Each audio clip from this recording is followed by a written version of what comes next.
Today on Investigate TV Plus Weekend, appliances don't last like they used to, and fixing them isn't always an option. We investigate what's changed in the push to give you the right to repair. Over the course of a person's lifetime, are we spending more on appliances to purchase and to fix than we did 40 years ago? Oh God, yes. That's not even a comparison. Plus, smaller products, same prices. We take an in-depth look at shrinkflation and strategies to avoid it on your next shopping trip. It is not okay, and they shouldn't be doing this, and we should say something about it. And starter homes are harder to find and more expensive than ever. You know, growing up in a home with my parents, it's like I can't afford what they had at the age that I am today. You're getting a lot less for more. Investigate TV Plus Weekend starts right now. Hello and welcome to Investigate TV Plus Weekend. I'm Lee Zurich. They don't make them like they used to, and when it comes to appliances, that's not just nostalgia talking. Experts say today's dishwashers, ovens, and washing machines have a fraction of the lifespan of models made just a few decades ago. And when they break down, repairs can be costly or simply out of reach. But now a growing movement is pushing to give you more power when your appliances call it quits. Reporter Kristin Crowley shows us how. Hey there. Here for the washer? This is a familiar house call for Tom Svoboda. That much water came in from last night. This is not your first repair on this washing machine. No. Parts and labor on 2 of them, you're looking at $325 plus tax. His 8-year-old washing machine isn't washing. The problem is the cold water valve is not closing properly. And it's not the only appliance that's needed a fix. You've had it on the dishwasher, The dishwasher. had it on the refrigerator, Had it on the refrigerator. now on the washing Now machine. on the washing machine. I do this repair all the time. How do you compare your appliances today to the appliances you had maybe 30 years ago? I don't think they're built as well, and they don't last quite as long. The fact is, they don't. And you don't have to look that far back to see the longevity drop. According to Statista, from 2011 to 2022, several major appliances saw drops in lifespans. Dishwashers dropped from 11 years to 9 years. Microwaves from 10 years to 9. And electric ranges from 16 years to 13. Appliances used to last anywhere from 20 to 30 years. Now, if you get anything to last more than 10 years, you're lucking out. For more than a decade, John Gandy with Able Appliance Repair in Kansas City has made a career out of fixing what's broken. But a lot's changed with appliances in that time. Are appliances more complicated to fix today? Much more. Everything's electronic. But a more complicated appliance isn't the only problem. If someone's appliance breaks and it needs a part, are you always able to get that part? No. His colleague, Ricky Bishop, recently ran into that issue on a 1-year-old dryer. I was like, oh, okay. Well, if the heating element's not bad, that's a control board. Looked it up and it said, lo and behold, the board was not even made. They didn't make any parts for it. So what do you do in that case? They got a new unit. Consumer advocates say that is what's at the heart of the problem. Not only are appliances not lasting as long, but consumers often don't even have the ability to fix what's wrong. It's been a major issue. Matt Zeminski is vice president of the Repair Association, a group fighting for what's called right to repair laws. It says that manufacturers have to provide documentation, parts, and tools to a consumer or to an independent repair representative that the consumer can select. Right to repair laws are gaining momentum nationwide. In the 2023 legislative session, more than half the states considered right to repair laws. However, the push has failed or stalled in many of those states. The Association of Home Appliance openly opposes the bill on its website, saying they require manufacturers to release sensitive proprietary information and potentially expose consumers to safety and security risks. The group did not return a request for an interview. And while older appliances may have been built to last, one appliance company argues that came with a cost. Tulsa-based J&J Appliances says while today's products may not last as long, they are more affordable than they used to be. Let's take a step back in time to see the difference. It's 1965. This Sears catalog has everything from menswear to stemware. Flip to the appliances, and we see this refrigerator freezer combo on sale for $319.95. Now, if we jump forward to today and adjust the price for inflation, it's a nearly $3,200 fridge. Now, compare that to today's fridges. Well, I found this one for under $500, about 6 times as inexpensive. Even the more expensive version is still half the cost. So it's true, we're often spending less money up front, but what about the overall cost?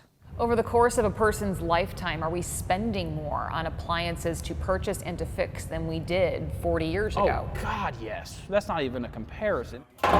Lucky for Tom, Abel fixed his washing machine issue. It's a good sound. But these repairs $355.39 are adding up.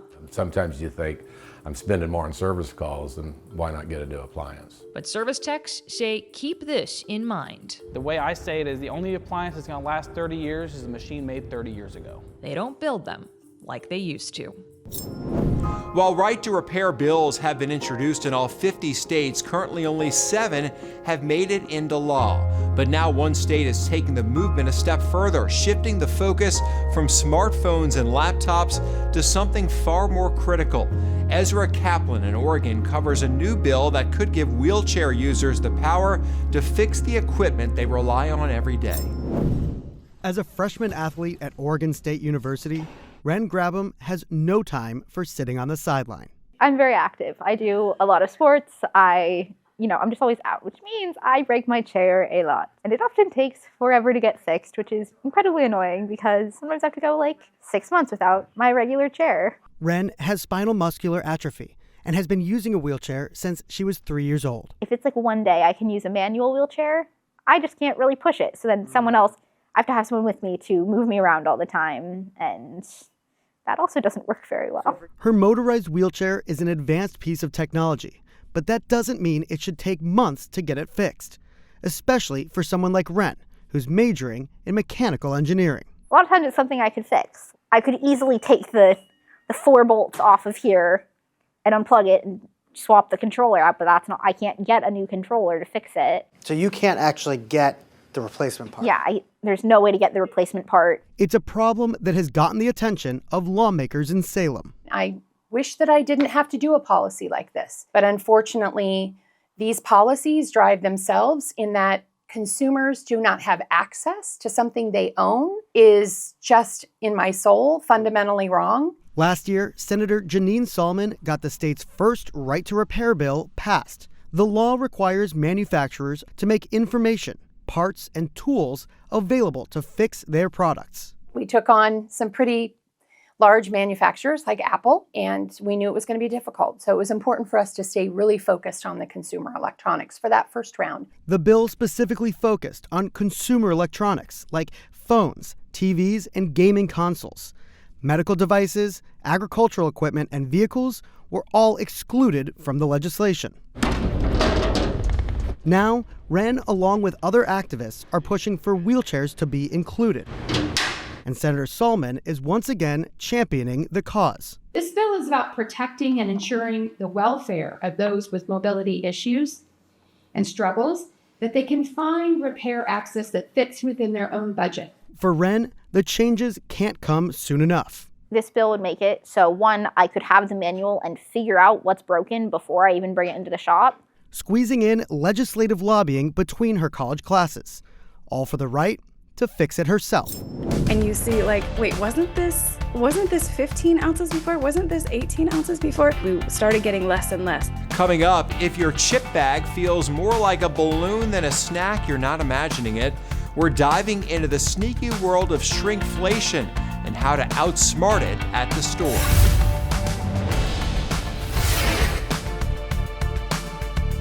You can watch Investigate TV Plus anytime online. Just subscribe to our YouTube channel at Investigate TV. You can catch stories and full episodes.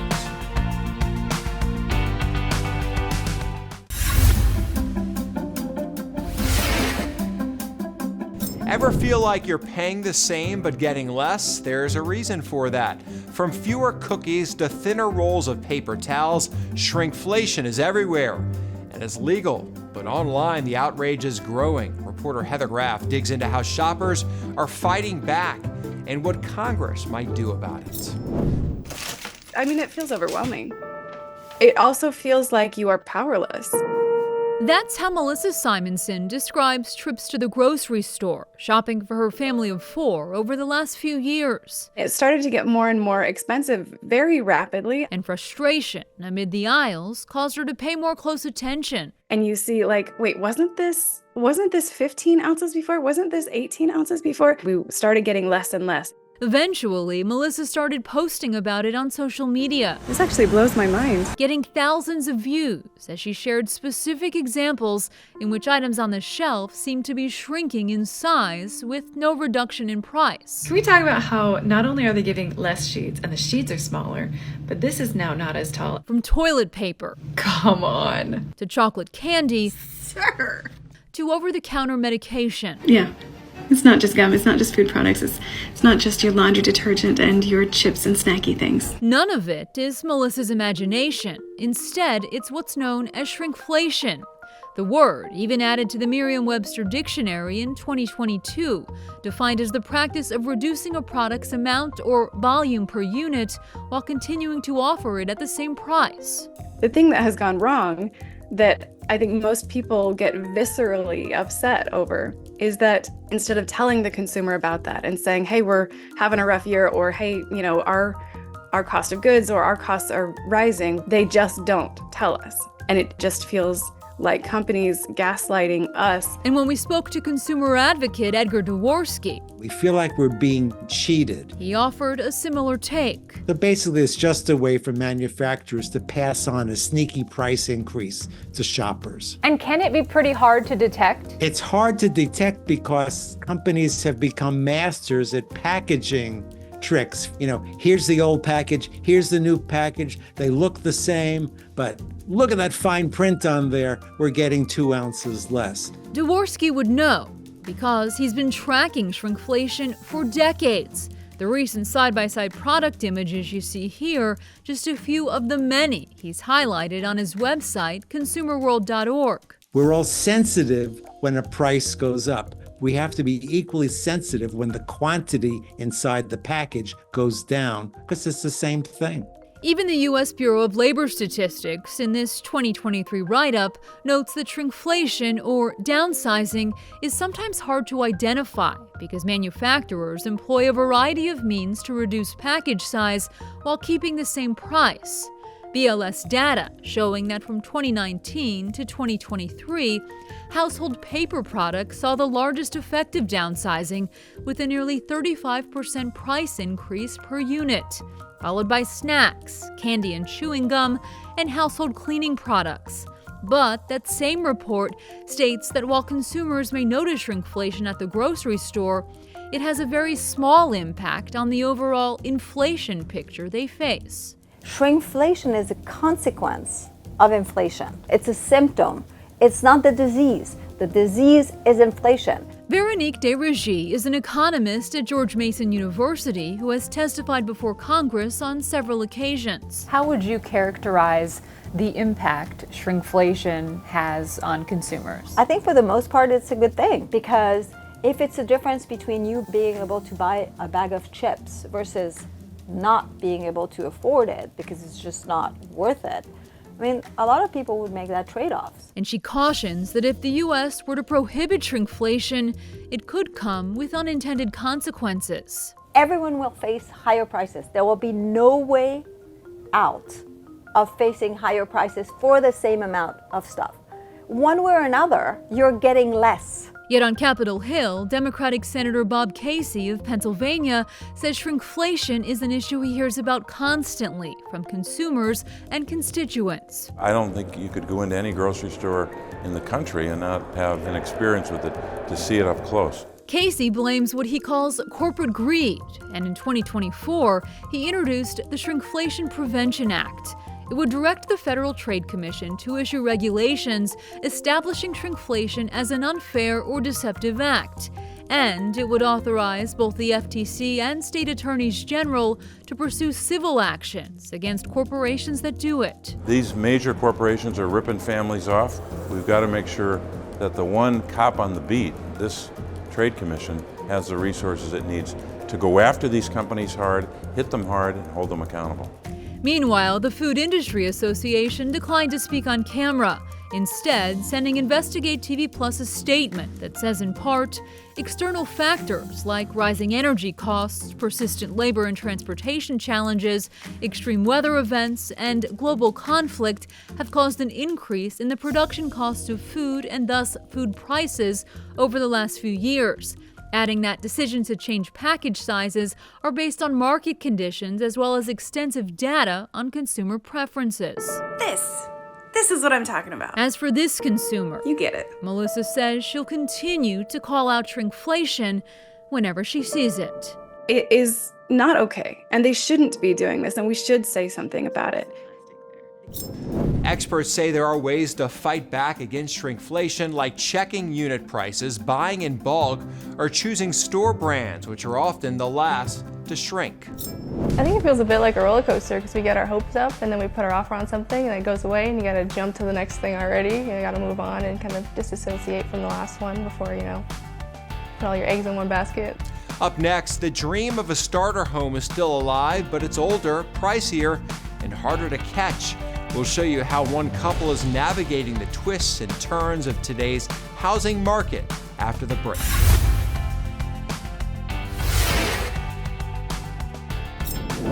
Our in-depth coverage continues. You can get connected to InvestigateTV Plus on all social media platforms.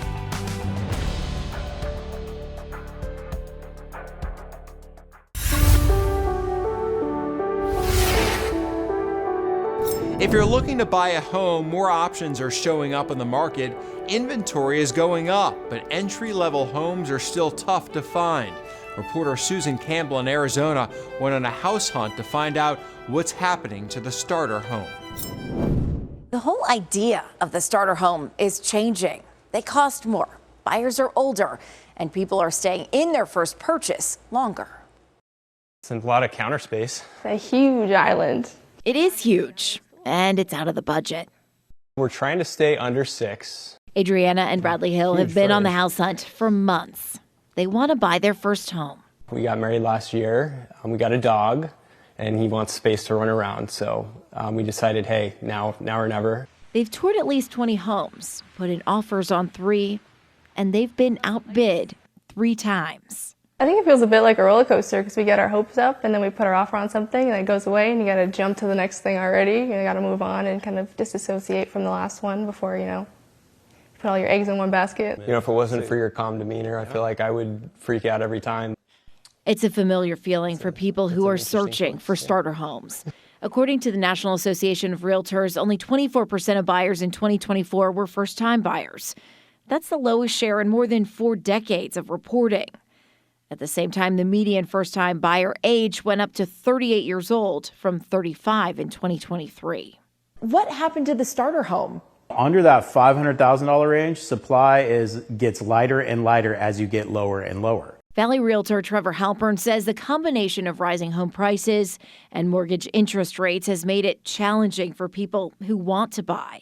Even with inventory going up, the number of homes that would be traditionally considered starter home are really low. And that's shifting the perception of a starter home for a lot of would-be buyers. They're looking at what would normally be the second or third home as their starter home because of price. Folks who used to enter the market and go, hey, we can buy a single property standalone home for $300, $350. Now they're looking at $450, $500, $550, $600. And even with that price tag, there are still a lot of concessions. $500,000, depending on the neighborhood. It's, growing up in a home with my parents, it's like I can't afford what they had at the age that I am today. You're getting a lot less for more. You don't see that much space. The Hills wish list is modest. A laundry room that's an actual room and not just a closet. You would think that'd be easier to find, but sometimes it's not. That and a yard for this one. They know they'll find something, and it's fun to imagine what it'll actually feel like. Breath of relief, I'd say. Magical. Yeah. If you're a first-time home buyer, there are a lot of good options to help you make the purchase, including down payment assistance and reduced mortgage insurance programs. A good lender and realtor will be able to help you flag those options that may fit for your house hunt. And don't forget about other types of properties. For some people, condos and townhomes are a good way to jump into real estate for less than the cost of a single-family home. Coming up, thinking of cashing in on credit card perks? We show you how to pick the right one without paying the price.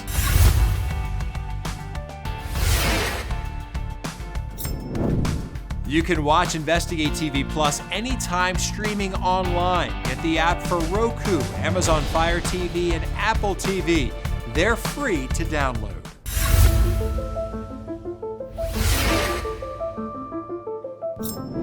Many financial experts say credit cards can be a great tool when used wisely. One major benefit is earning points or cash back. Reporter Rachel DePapa gets advice from an expert on how to make those rewards work for you in this week's Watching Your Wallet. Many consumers use credit cards to shop online and pay bills. And as long as you pay off the debt each month without paying interest, the reward attached to that card can be of real value. Cherry Dale, the Vice President of Financial Education at Virginia Credit Union, says you need to do your research when signing up for a credit card to make sure you choose a card with the right rewards for you. So think through, what things do you value? Do you value travel and you like to have that freedom? Perhaps you really enjoy purchasing gifts for others. What are some things that are some perks financially that make you feel good and that you know you're going to spend money on this year? Dale says it really comes down to three things. Cash, that's a big credit card reward. You can also get points or miles. So when you're looking at that, you want to really look at what benefits you're getting, and then also looking at the interest rates and the fees and even the maximum amount you can borrow on those credit cards, because all of those come into play on whether it's truly worth it to get those reward points versus, going into debt. Dale says if you're getting charged a $300 fee each year just to have that credit card, that's also something that could make your rewards not really worth it. And Dale says make sure you include your credit card bill in your monthly budget so that balance on your card does not creep up. And that's it for us. Thanks for joining us here on Investigate TV Plus Weekend.